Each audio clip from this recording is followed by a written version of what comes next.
Hello and welcome to the Political History of the United States. Episode 3.16, Slave Rebellions. As the population of slaves in the colonies increased, a growing fear gnawed at the colonists. Along with greater slave populations came an increased risk of slave rebellions. Really, there was little that concerned slave owners and the population alike more than the prospect of a slave uprising. It is from this fear of potential uprisings that we see the proliferation of slave codes that were intended to ameliorate the greatest fears of the colonists. This is what we talked about in our last episode. However, despite the efforts of colonial governments to hold slaves in check, the threat of rebellion was not purely theoretical. Rebellions did in fact take place. This week we are going to spend our time looking at a few of the larger slave rebellions in colonial history, as well as their effect on the colonial system as a whole. While urban slave revolts presented a unique set of dangers, it is in the South where we see that rapidly growing population of slaves, where there existed a continuous fear of uprisings. Of all the slave rebellions that broke out in the colonial United States, possibly none is more famous than one that took place along the Stono River in South Carolina in 1739. Rounding up a year to 1740, South Carolina had a total population of around 45,000, of which 30,000 were slaves. While other colonies had more slaves than South Carolina, Virginia by this point had over 60,000. None of the other colonies were living in a place where slaves made up a greater percentage of the overall population. In fact, South Carolina was the only colony where a majority of the population was being held in bondage. With South Carolina's slave population making up 2/3 of the overall population of the colony, it means that there was constant concern within the colony of slave revolt. As we discussed last time, colonists were not oblivious to these numbers. They had zero interest in getting stuck fighting a slave rebellion, where they were so completely outnumbered. What this meant in practice is that South Carolina would come to develop some of the strictest slave codes in the entire colonial system. What emerged as a result of these codes was a brutal cycle. As the slave population grew and the South Carolina colonists became increasingly concerned about the risks of a slave rebellion, they passed increasingly draconian slave laws to hold their slaves in check. This, of course, proved unpopular amongst the slaves, which only increased their hostility, thus making an uprising more likely. South Carolina was more liberal in their use of extreme physical punishments than were the other colonies. While whippings were fair game everywhere, South Carolina allowed for punishments ranging from mutilations, castrations, to outright executions. Reports out of South Carolina included examples of horrific, torturous deaths. One such story from 1713 had a slave being placed alive into a small coffin-shaped box that nearly completely restricted his movement. The box was left exposed to the elements, where the person inside was left to die, either from starvation or heat stroke, whichever came first. In that case, the slave's son allegedly snuck his father a knife, allowing the man to kill himself. The crime that the man was being punished for? He had apparently lost a bundle of rice. Conditions for slaves in South Carolina during the first half of the 18th century were the worst in the North American colonies. While the harshness of the laws were always intended to keep slaves from being able to rebel, there still remained a near constant fear that just such a rebellion was looming on the horizon. The colonists were right. A rebellion was looming, and their fears would be realized on September 9th, 1739. That morning, a group of around 20 slaves gathered some 20 miles west of Charlestown, which, just for reference, would later become modern-day Charleston. We do not know a lot about the actual process of planning the rebellion. We do, however, know that it was a slave named Jemmy who was the ringleader. Unfortunately, we know little else about his planning for the rebellion. Equipped primarily with small arms, the group marched south, heading, it appears, ultimately towards St. Augustine. Along the way, they killed colonists who came across their path and burned houses as they moved. They likewise also played drums to help attract people to their cause, undoubtedly hoping for more slaves to throw off their chains and join in the uprising. Though this had the unfortunate effect of making them much easier to find by people who were less inclined to approve of their actions. By the late afternoon, the group had increased their size to as many as 100. Near the town of Jacksonboro, the slaves were engaged by a group of armed farmers. It is unclear what their numbers were, though the slaves still likely outnumbered them at this point. Either way, a firefight ensued. About a third of the slaves were either captured or killed, with the rest escaping into the local woods. The South Carolina militia was deployed, and within days, most of the slaves who had escaped were either captured or killed as well. Following another major engagement about a week later, the militia prevailed, and the rebellion came to an end. For those who were captured, the militia acted with a marked brutality.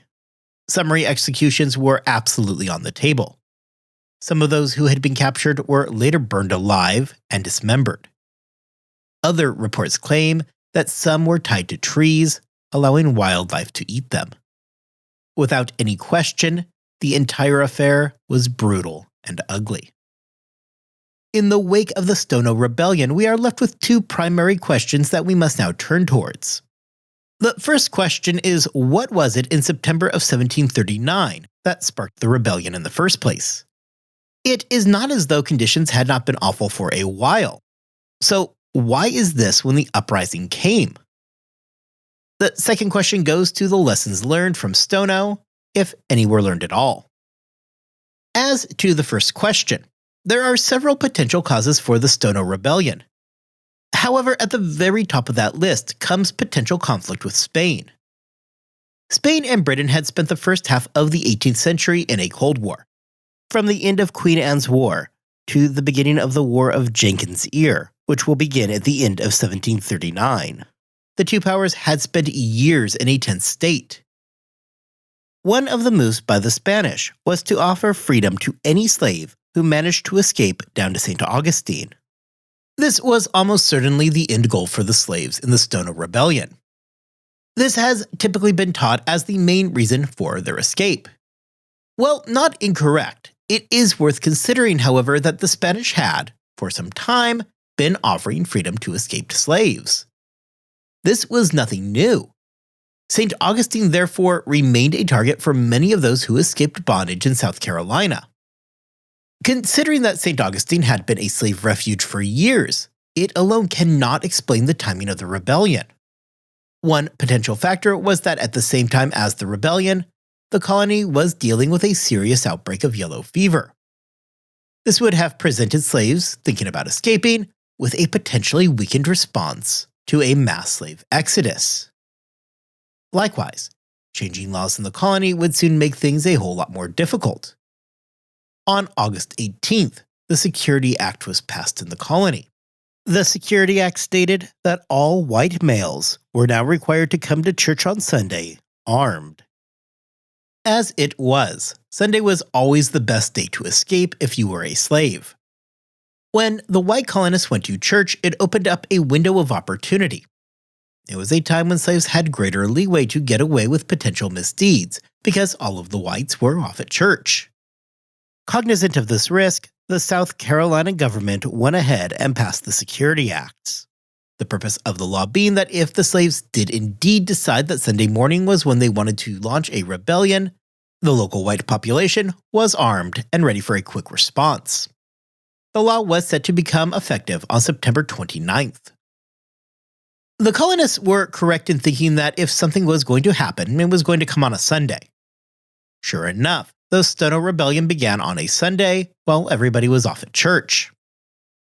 Practically, it would make sense that if there were any thoughts of a rebellion, the time to act would be prior to the 29th, when the Security Act went into law.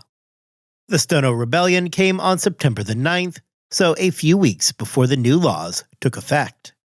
Likewise, the decision to enact the law in the first place may show that there was already active concerns in the colony that a rebellion was looming. Well, the timing of the rebellion seems to have been motivated by pragmatism. It was a good chance to escape before the situation became more dangerous than it already was. Beyond pure pragmatism, there is some evidence that religious considerations also played a role in the uprising's timing. The weekend of the rebellion included the day of the Nativity of the Virgin Mary. With many slaves having been converted over to Catholicism, it is at least possible that they were waiting for a religiously significant moment before they made their move. However, while that lines up and is at least worthy of a mention, ultimately the decision to rebel in South Carolina looks more like a decision that was based on advantageous timing than anything else. September 9th, 1739 was a seemingly ideal date for a rebellion. For the slaves who participated, they knew that hostilities between Spain and Britain were on the rise. Already for years, Spain had appeared willing to free slaves that made it to St. Augustine. By the time the Stono Rebellion strikes, we are just about 6 weeks away from the onset of the War of Jenkins' Year between the Spanish and the British. Already, however, by that September, relations between the English and the Spanish were at a low point. The Cold War was quickly warming up as the threat of war grew.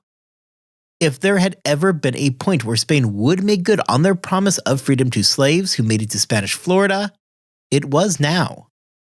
With the clouds of war brewing, the slaves were presented with a yellow fever epidemic that further weakened the colonists.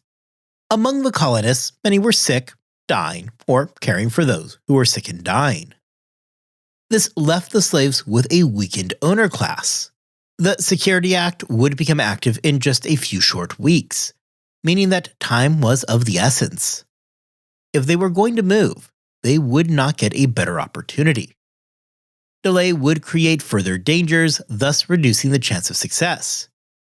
In this way, the Stono Rebellion seems to have found its timing out of necessity. Rather than there being a single catalyst that pushed the events forward when it did, it was a situation where the stars aligned. It was now, or possibly never. More curious, and something that seems more elusive, is the question of if this decision to rebel was spontaneous, or if it was something that was planned out well in advance and then rushed forward in order to attack during this narrow window. It is possible that the Security Act a few weeks prior was in response to rumblings of a coming slave rebellion. However, it is also possible that the owners in South Carolina saw potential rebellions everywhere they looked, and the timing of the passage of the law was coincidental. If it was something that was being planned, one must wonder if the rebellion was moved forward to avoid the coming Security Act, and, if that is the case, what effect that had on the overall success of the plan. Well, the rebellion was ultimately a failure. Stono would produce a surprising effect on the colony. We talked earlier about the brutality of the reprisals following the rebellion. Recall that beyond summary executions, others were burned alive, and some were hung up and left to die from local wildlife and exposure to the elements. Surprisingly, this went too far for just about everybody. As I've already stated, conditions for slaves in South Carolina were the worst amongst anywhere in the North American British colonies. Slaves were treated poorly in the colony and were often subject to especially severe punishments. The colonial leadership came to realize in the aftermath of Stono just how serious a problem this was when it came to controlling the local slave population. If the punishments were so harsh and arbitrary that slaves had little to lose by rebelling, then those punishments did little to keep the colony safe. The aftermath of the Stono Rebellion, therefore, is a time where we see slave codes in South Carolina actually loosen up. Among the things that the colonial authorities directly addressed was the cruelty that owners could exercise over their slaves. Owners lost the ability to mutilate and maim their slaves. No longer would they cut out tongues or eyes of slaves, burn them alive, remove limbs, or castrate them. The official stated reason for these changes is that the behavior was unbecoming of Christians, something that the owners professed to be. While whippings did remain a standard punishment, the worst successes of the owners were curbed as a result of the rebellion. Likewise, the new code stated that slaves must be treated with at least a minimum amount of humanity. Owners had to make sure that they were fed and clothed adequately. Finally, slaves were not required to work on Sundays unless it was absolutely necessary. Of course, not that slaves were suddenly being treated well.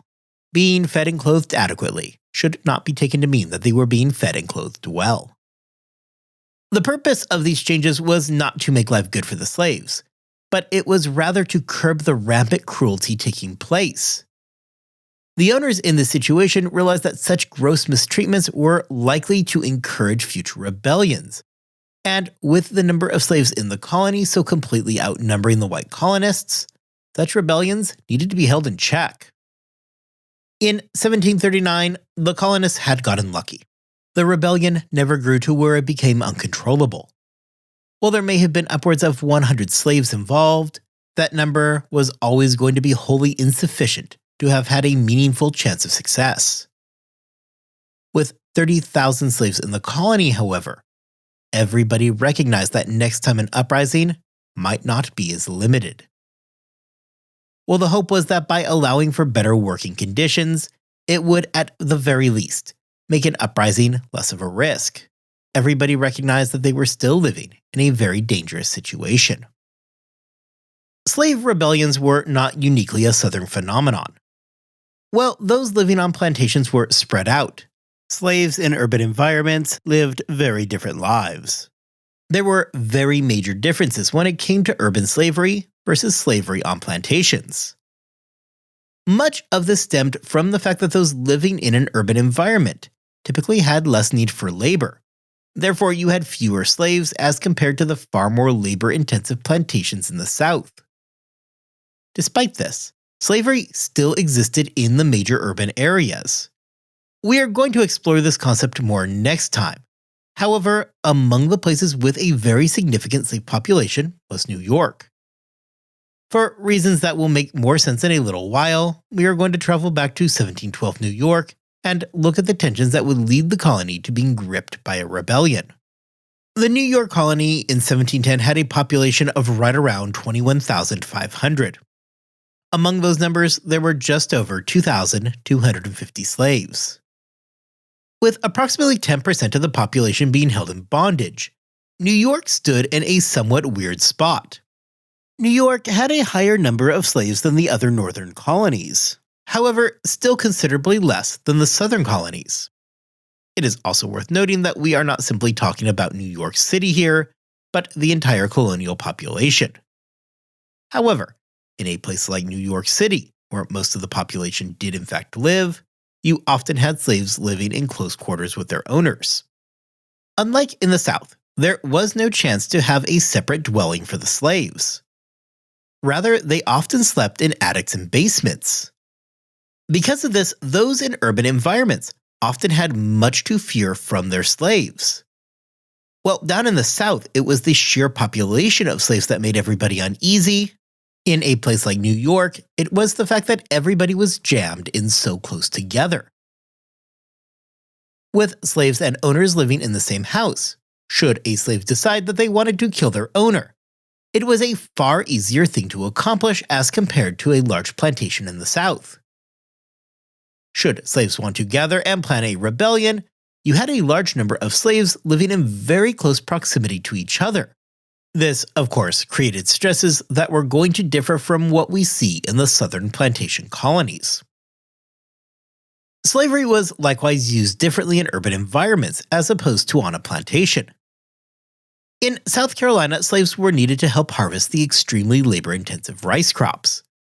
In Virginia, it was the tobacco plantations that the slaves needed to work. Again, these were very demanding crops and required a large number of man-hours to properly tend. New York City, however, was a different place altogether. There were no plantations to tend. Therefore, rather than working in the fields as in the South, in the North, slaves often found themselves being used in the role of domestic servants. This meant that, mostly, you lacked the huge slave owners that were present in the South. Most people in New York had far less of a demand for labor and, accordingly, owned fewer slaves. However, despite not surviving on a plantation-based economy, life for slaves in New York was still a hard existence. By 1712, the slave population of New York had reached a breaking point. Exhausted and angry at being overworked, on March 25, 1712, a group of slaves held a meeting to discuss their conditions and what their options were. Large-scale meetings of slaves in New York were always an easier affair than in the South. Plantations were spread out, which made meetings impractical. Slave owners in the South ideally did not want their slaves having anything to do with the slaves of other plantations. Such communication was dangerous, as it would allow for the free flow of ideas and complaints about their discontent. With plantations being so spread out, preventing such meetings was a goal that was often achievable. Not that slaves from different plantations never met up and talked. They did. It was simply more difficult in the South. In a crowded urban environment, such as New York, commingling between slaves owned by different people was a much easier task. A meeting like what took place on March 25th was something far easier to organize and conduct than it would have been on a southern plantation. Little is known about the exact series of events that took place at the meeting that night. However, what appears to have happened is that the slaves in attendance entered into a pact. They were going to burn New York and kill every white person in the city.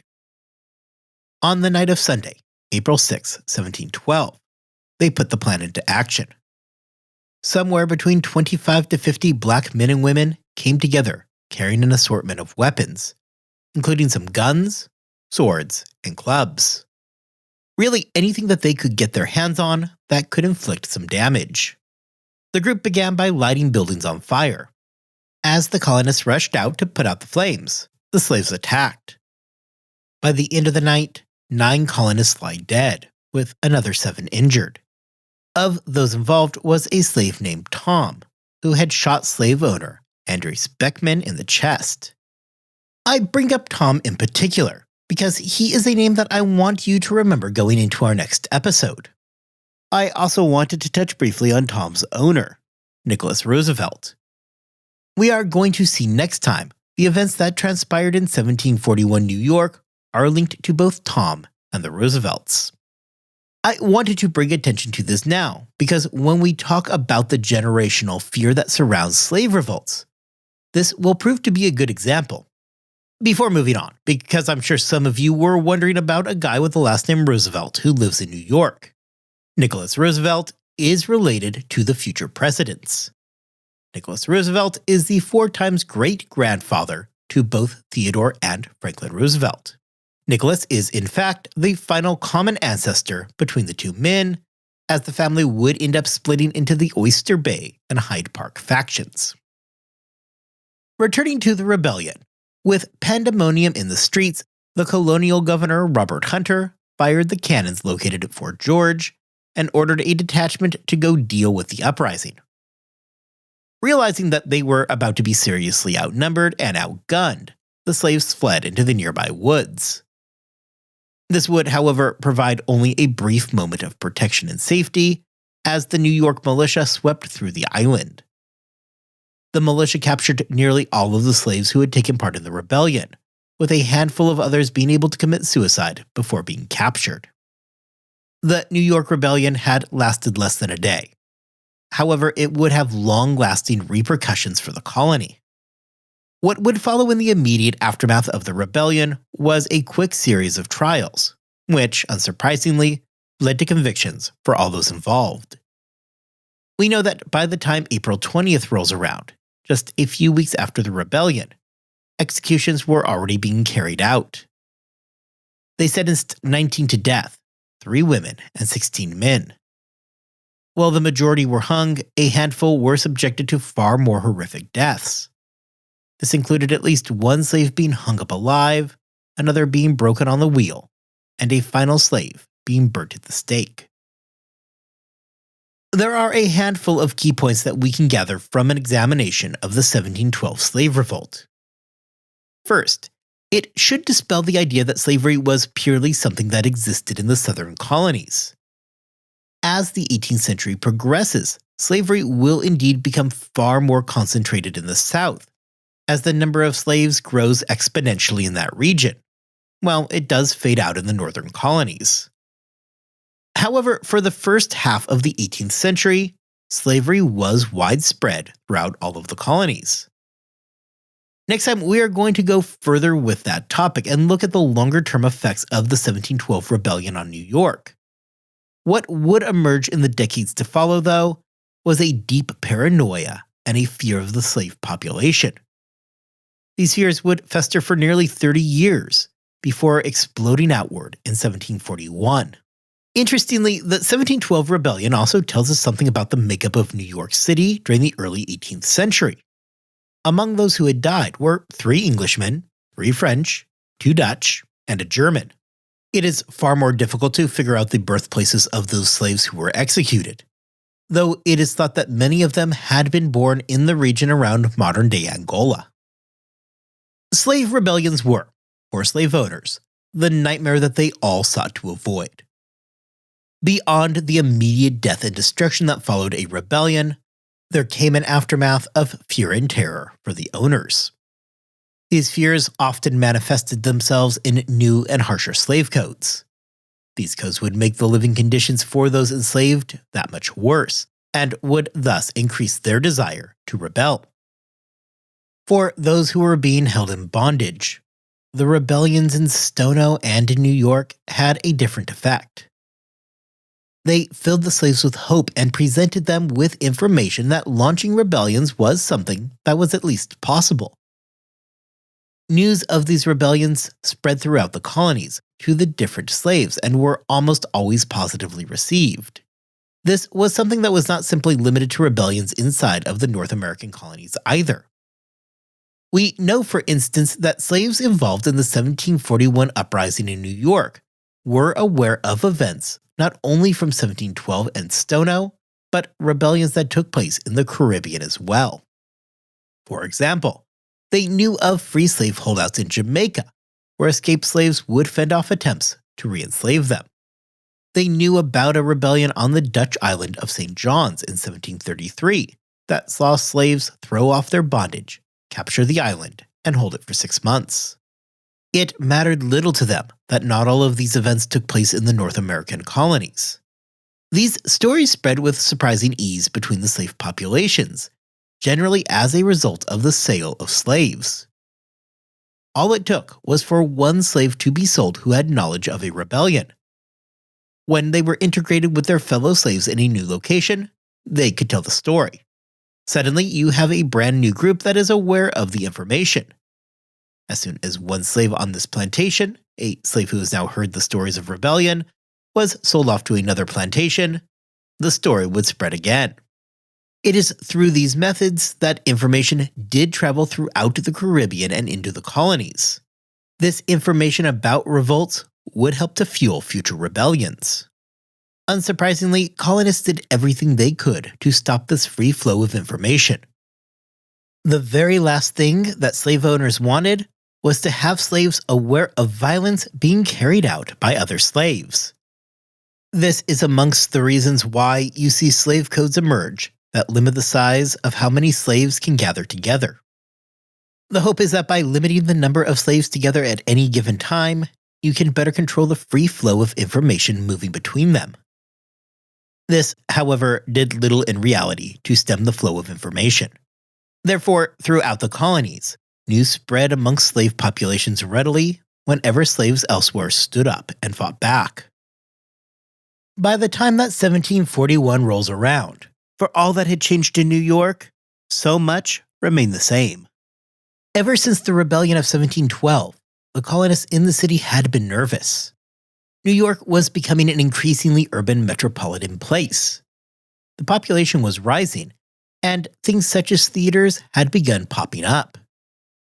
By the time that 1741 arrives, the population of the city exceeded 10,000, with nearly 20% of those being slaves. The generation of 1712 had grown old, and many of them had since died. Their children had replaced them in terms of who was controlling the colony. Nicholas Roosevelt, for instance, died in 1742, and therefore had become an old man when the 1741 rebellion broke out. It was now his son John Roosevelt who was at the peak of his career. Despite this, however, the children from 1712 would grow up remembering what had gone down on that April night. They grew up as a population that continued to both hold and depend on their slaves, while living in perpetual fear that those same slaves were going to rise up and slaughter them all.